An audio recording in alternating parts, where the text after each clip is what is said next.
My last project I built was this Vincent from the Black Hole remote controlled toy. In it I used two Picaxe microcontrollers.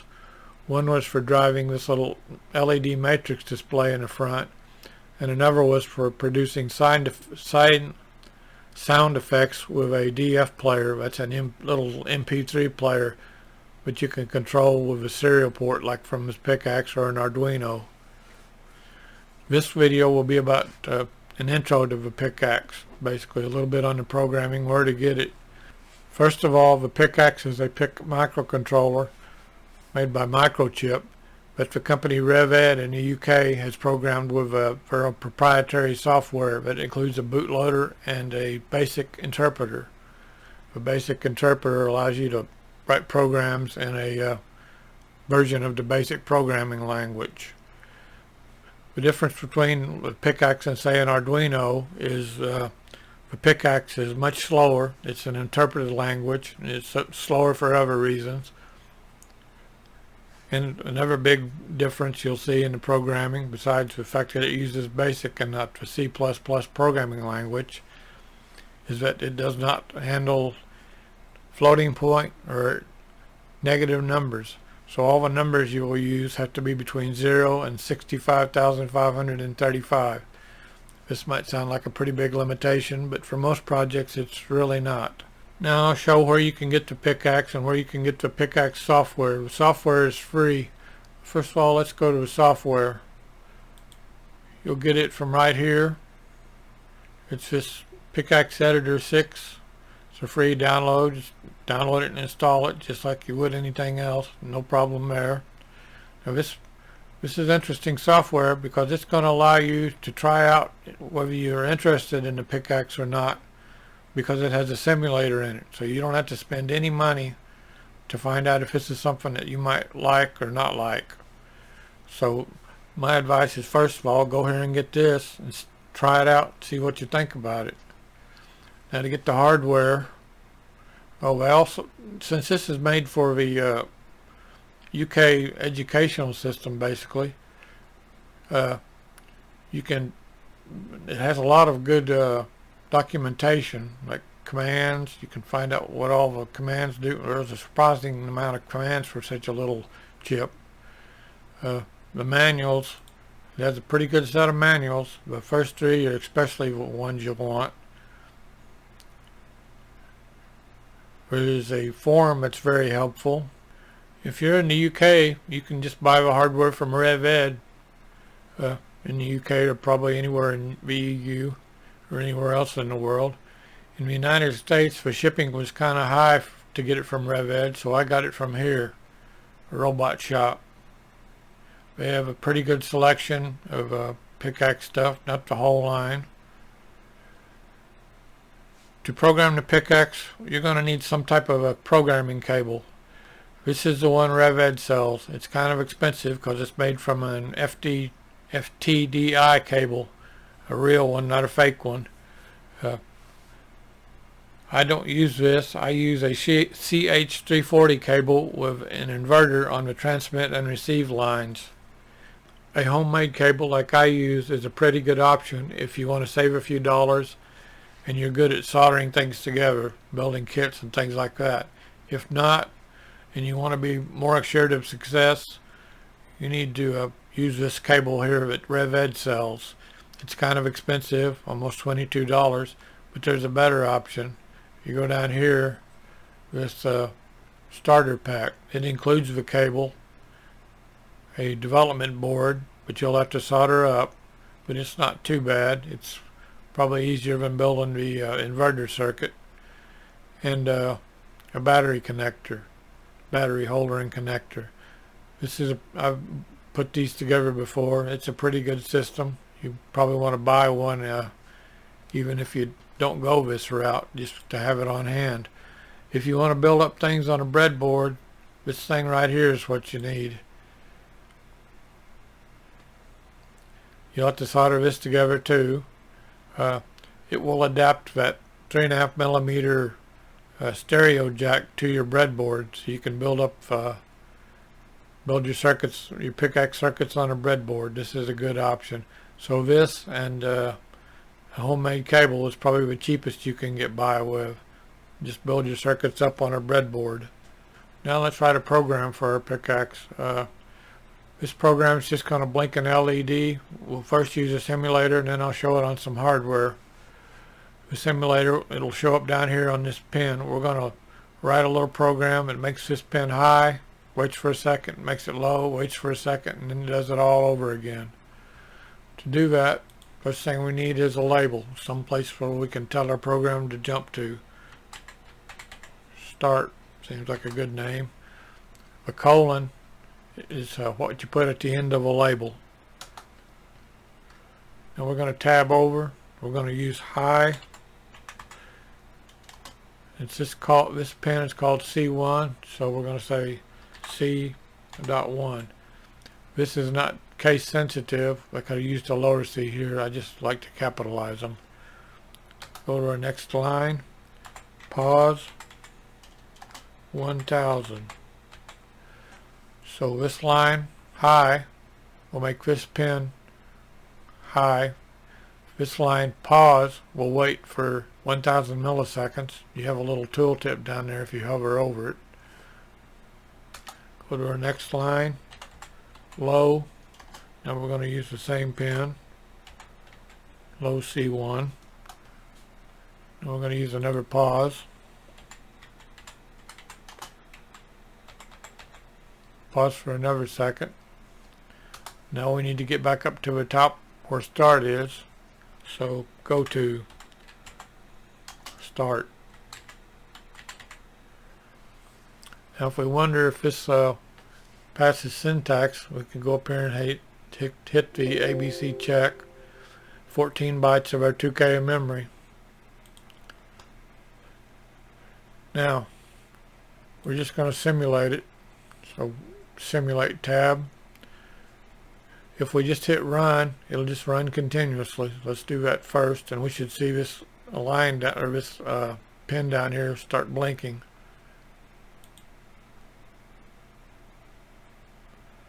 C1 is turning on and then off repeatedly.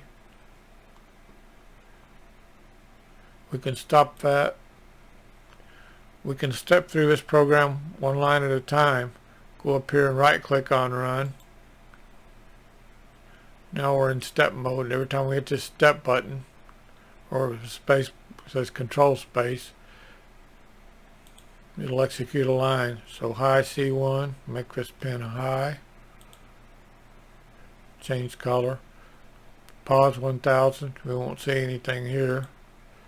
Low C1, it should change color again. Then another pause. Now we're going to go back up to the top to start. And we can cycle through it again. High C1.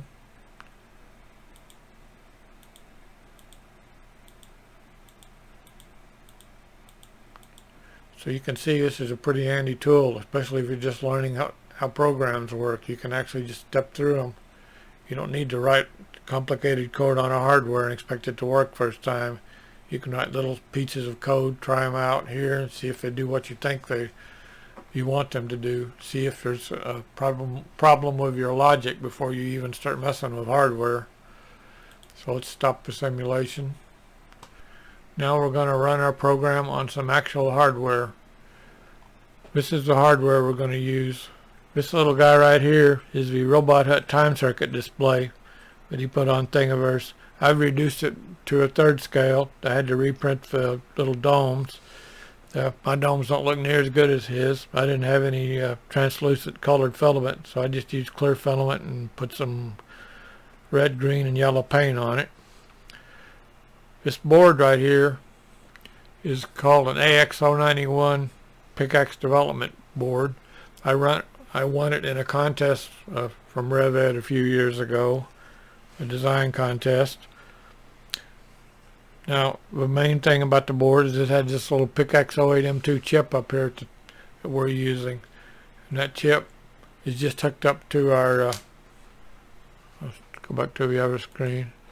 It's from C1 and C2 and C4.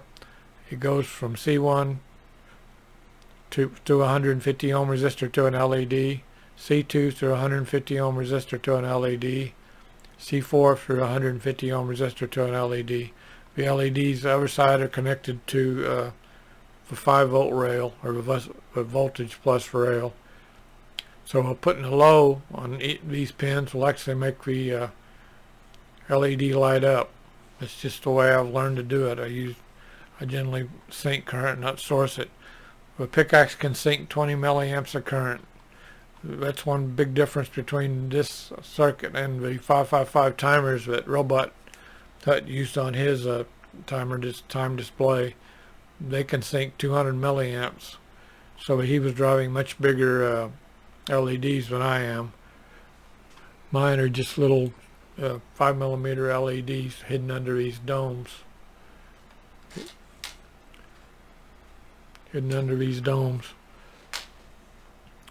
So let's program this. See our program up here. First of all, we got to turn it on. Power.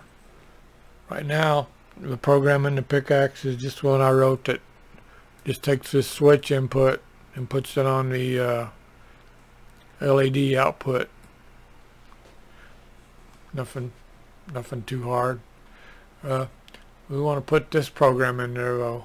To do that, we're going to hit this program button up here. Hit it again for some reason. Down here, you'll see it says searching for program, downloading for program. That's our program here. It seems to download the whole program space. Now the data is eeprom. These chips have eeprom, but we can also use. Later I'll show a project using those maybe. So our program is in our Picaxe chip and it started running. Just like it did in the simulator, it's blinking that LED.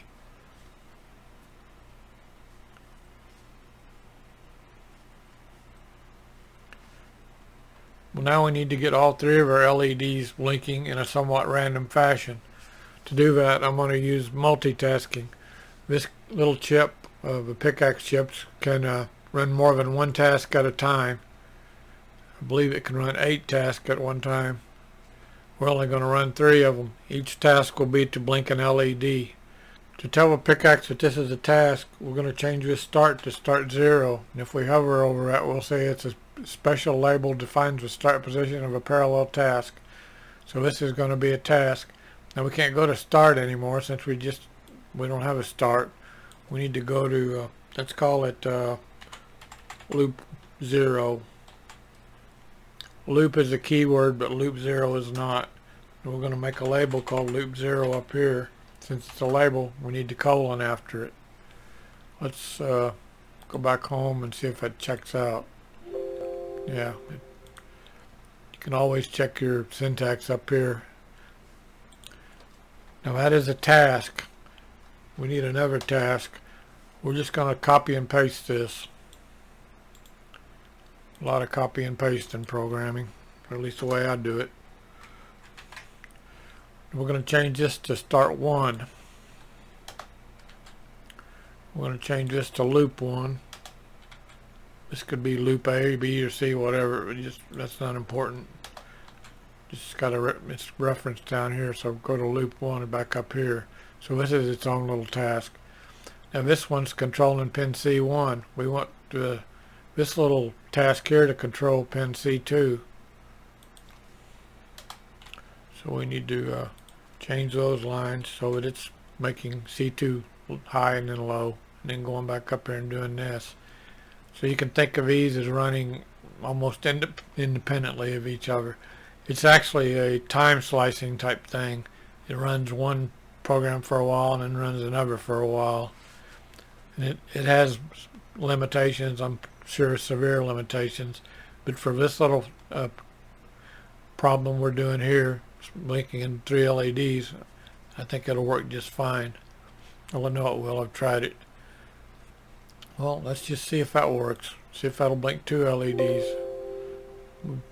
Passes our 10 syntax. Let's go to simulate and run it. These 2 LEDs, or if there were LEDs hooked up, they would be blinking. You can see they're a little out of sequence just from a delay in the programming, but for the most part they're going to stay in this sequence forever because they're not starting at different times or going different lengths. We can fix that by, let's change this one of these pauses to I don't know, 750.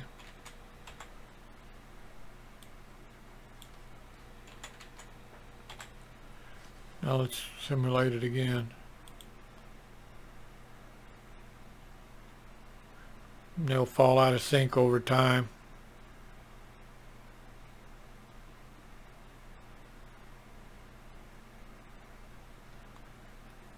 But that's only 2 LEDs. We need a third one. So let's just copy and paste this.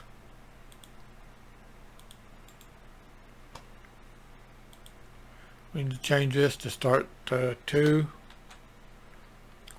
The pin we're going to control is C4. Our loop needs to be changed to loop 2.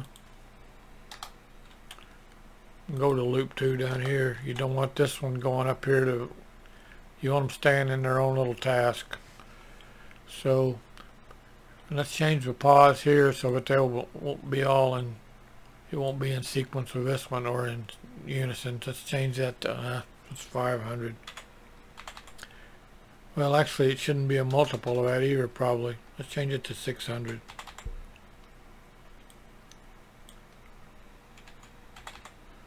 And let's simulate that. See what it does. So you can think of these as our LEDs blinking.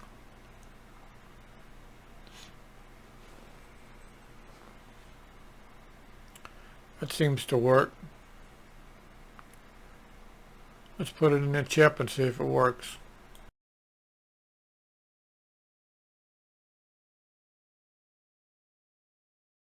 Program. Down here you should see download program.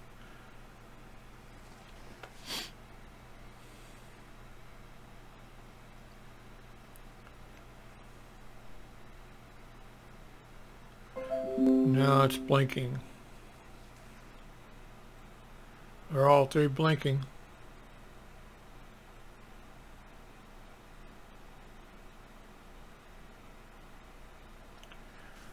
Seems to be working like I thought it would. We can't stop that from running. The only way we can stop that from running is to overwrite the program or turn it off. This is the second time I wrote this program. Here it is. The one I saved before. We're going to start going through some of these other little things that I've added to make your life easier. First of all, we can tell it at the top of our program. These are called directives. They don't go in the chip. They just tell the programming IDE here what to do. We're going to tell it the chip we're going to use. And that is an 08 M2. And we're going to tell it, what's that other command? No data. Let's just copy and paste that. Like I said, a lot of copy and paste. And what that does is, before it was programming the EEPROM data. It takes time. Since we're not using any EEPROM, we don't have to do that. So we can just sell it no data and it won't try to overwrite the EEPROM. The other thing we're going to do is make some, we're going to change some things right here. C1, C2, and C3 are port or our pins that we're going to use, but we could give them better names. Symbol is what you do with in the Picaxe to define a variable name. Like if you, we're not going to use any variables on this. Well, we might use a variable, yeah. What you use to define a variable or give a pin a name, things like that.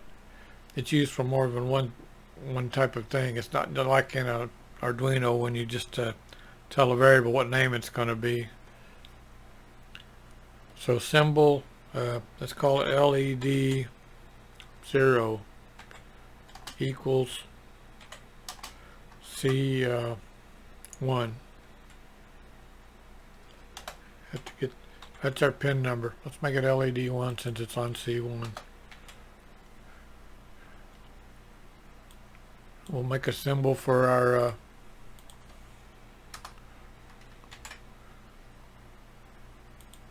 other pin numbers.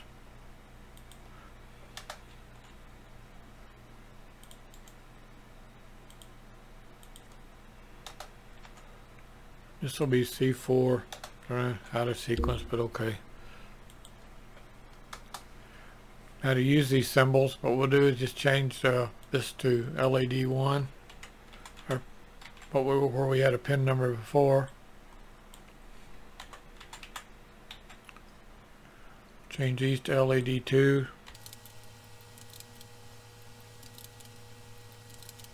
See if that passes syntax check. It does. Now, that makes it a little easier. Now you can tell what's going on. Now let's add a variable to our program. So at this pause link, we can set it up here at the top. We'll eventually add variables for the pause links on all three of our tasks. So a variable in Picaxe. Go over here and hit this I button.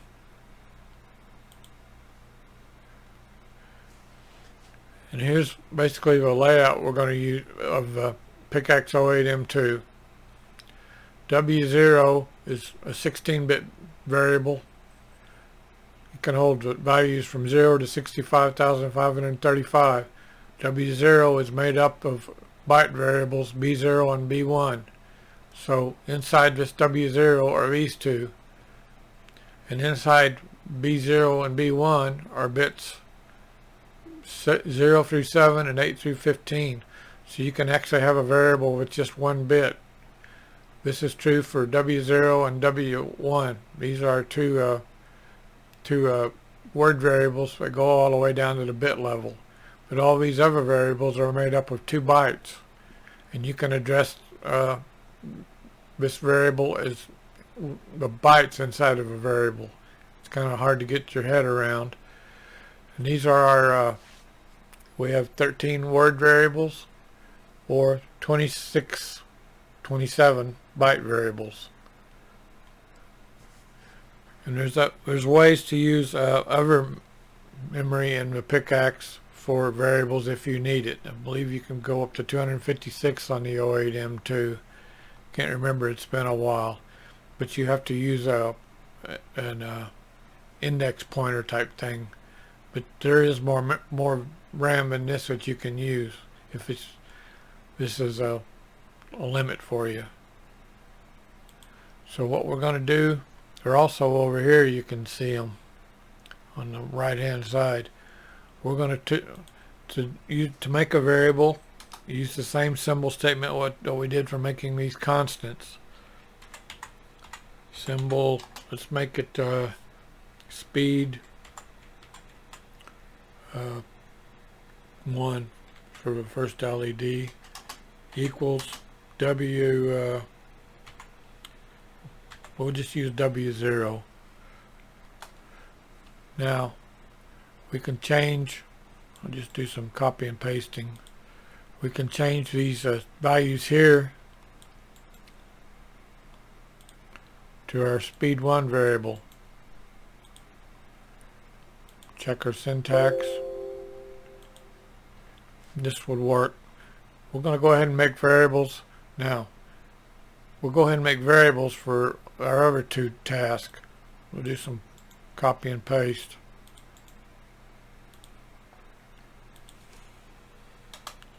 We'll use the W1 word variable for that. And for our third task, use W2. The reason I'm using W is because the pause we're going to use probably won't fit inside of a byte. A byte is 0 to 255. If you're using numbers that just go from 0 to 255, you can just use byte variables. then you would just say speed 1 equals B1 for byte 1 or B0 for byte 0. Now we need to change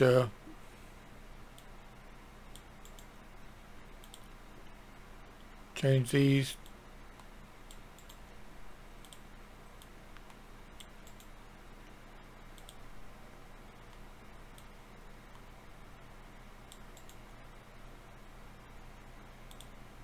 Need to change this to speed 3.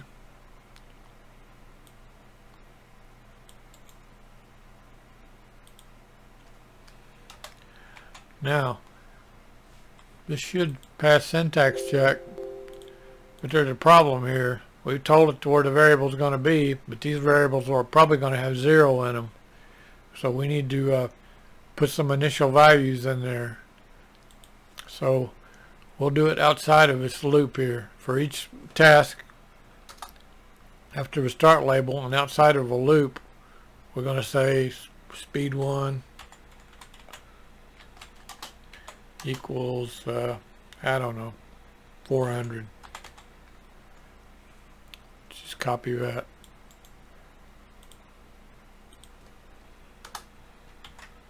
Speed 2.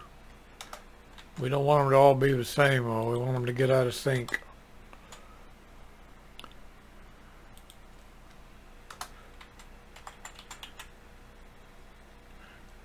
I don't know why I had to do that. I just, whoops.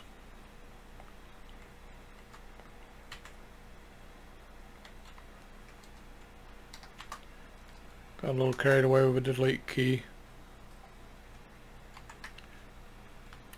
I've got this microphone in front of my face. I can't see a thing.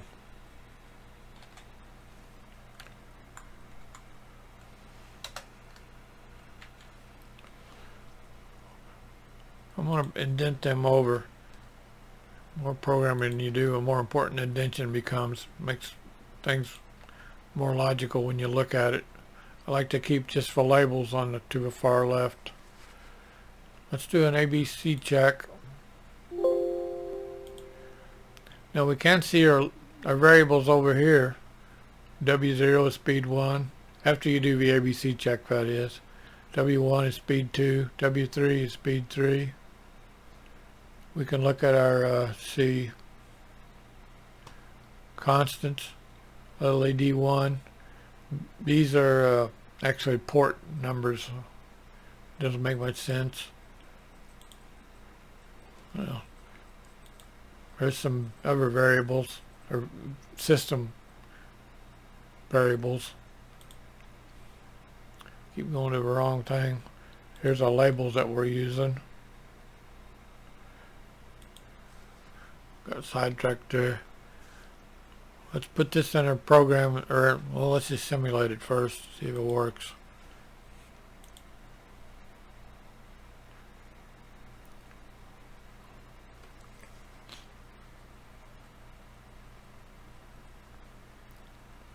C4 seems to be flashing pretty fast.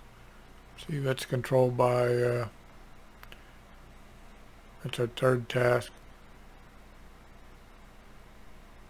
Why is it?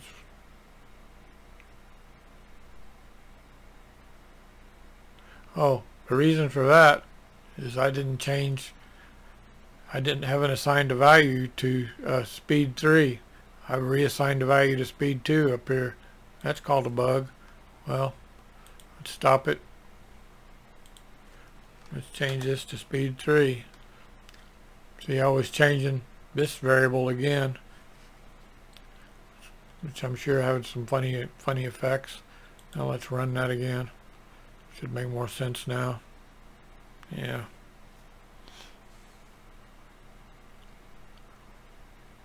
Let's put it in our chip and see what happens.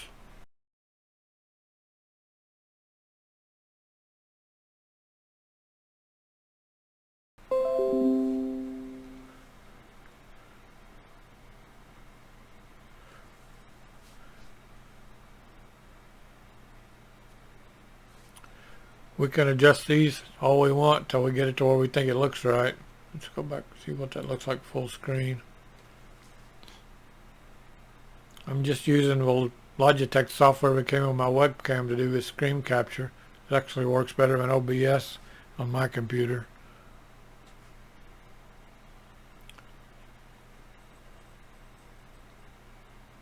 I hope this has been watchable. I intend to make at least one more for the DF player that I used in the Vincent project.